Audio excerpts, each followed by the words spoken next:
a gente pega um cardápio, né? Como que o nosso olhar passa pelo cardápio? Como que funciona isso? O nosso olhar, independente de ser um cardápio, independente de ser uma fotografia, independente de ser virtual ou de ser físico, Raquel, ele sempre faz o seguinte, até isso é bem comum, é bem assim, é bastante ensinado nos cursos de design, na publicidade, eu acho que até dentro da própria fotografia deve se levar isso em conta também.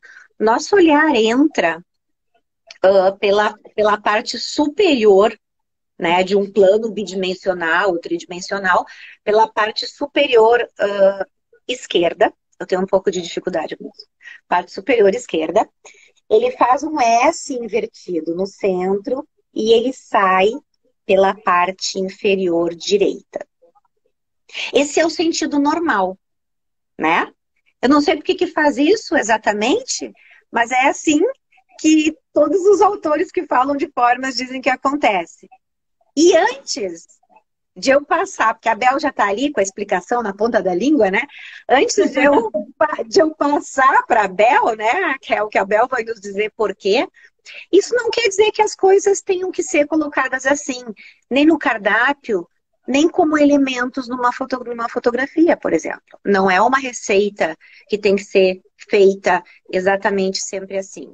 Dá para subverter isso, mas tem que conhecer os elementos de composição para poder encaminhar o olhar da pessoa na direção que tu quer.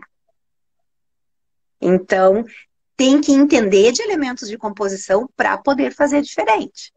Dá para fazer diferente, mas tem que entender como faz. Senão tu não vai direcionar o olhar. Lembra, foi como aquela fotografia que a gente olhou e ficou perdida ali girando, não sabia o que via? Mesma coisa com cardápio. Vai acontecer se você não direciona o olhar do espectador. Então, esse é um papel super importante na fotografia, né? Porque se você faz uma fotografia confusa, você vai ficar olhando ali e você não vai ter nenhuma percepção do que está sendo vendido ali. Então, a fotografia também tem que ser pensado como que vai o olhar, né? Daí tem várias regras que a fotografia tem, né? A lei dos terços, a diagonal, várias regras que a fotografia tem para essa leitura do olhar que às vezes a gente até precisa sair da caixinha, precisa fazer sem essa leitura para poder, quando a gente quer um impacto diferente, né? Mas por que isso, Bel? Explica pra gente.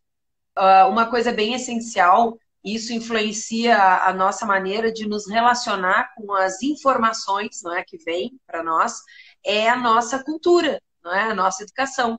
Então, isso vai ser um componente muito importante na construção de um cardápio, não é? E a questão da gente olhar normalmente pela esquerda, existe um reflexo de, digamos que é uma projeção de funcionamento cerebral mesmo, quando algo que nós vamos ver pode representar algo que se refere a um desejo ou que pode, de alguma forma, talvez, em outros casos, até ser algo que vai afetar, vai nos influenciar ou vai, talvez, até nos ameaçar. Quando nós observamos algo que tem, então, esse componente que vai ser um efeito sobre nós, muitas vezes a gente traz o olhar a partir da esquerda, que é uma projeção da nossa captação do hemisfério direito, que tem relação com a emocionalidade, com aquilo que nos permeia, que vai influenciar o nosso desejo, nossa repulsa, a nossa movimentação, né, que seria a nossa motivação. Então, olha que interessante, mesmo em outras culturas de formas de disposição de códigos, a gente vai analisar por aí, e aí, então existe o ensinamento da escrita, por exemplo, da direita para a esquerda, em algumas culturas, que exige sim um treinamento. Se observa que é um treinamento de desenho, digamos, de escrita. Então, parte do aspecto que é tanto emocional quanto cognitivo. Então, o que quer dizer? Como a Carlinha falou, nós podemos fazer uma composição da fotografia. Como tu, sendo fotógrafa, já entendes muito bem, tens vasta experiência nisso, para poder comunicar aquilo que a gente quer. Tem várias questões do cardápio, né, que eu tinha comentado antes, que tem a ver, por exemplo, com a disposição de itens. Que a gente aqui fala, então, não só de fotografia, até também de informações que são códigos. Então, a disposição de itens, por exemplo, pode ser verticalizada. Às vezes a gente vê um cardápio que tem várias colunas. Às vezes pode ser horizontalizada. E olha que interessante, as pesquisas científicas nacionais e internacionais que nós trouxemos dizem que quando os itens estão dispostos na vertical, a tendência da pessoa que observa é prestar mais atenção no início e no final. Então, no topo e na parte mais embaixo. Se a pessoa vê uma disposição mais na horizontal, ela vai correr o olhar da esquerda, mas vai muito mais rápido até o meio e o fim. Ou seja, eu quero saber até onde vai isso. E o que acontece? Comportamentalmente, a gente quer ter uma ideia do total para poder escolher. Veja só, se a gente não vê as opções, a gente fica com aquela sensação de que talvez tivesse algo ali que eu pudesse querer, mas eu não vi. Então, o nosso olhar vai até o fim. E interessante também sobre a descrição.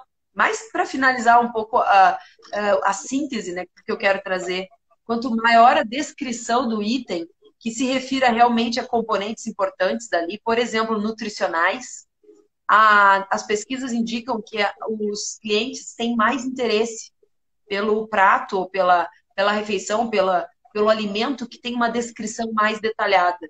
Isso nos traz o que é um pouco mais de segurança, que pode, e aí eu trago esse aspecto que é comportamental, não é mencionado muitas vezes na confecção de cardápios mesmo, ou às vezes não é dito, mas influencia, que é quanto mais eu souber daquilo que vai estar vindo para mim, o que eu vou adquirir, vou absorver, então nesse caso eu vou comer, mais seguro eu vou me sentir.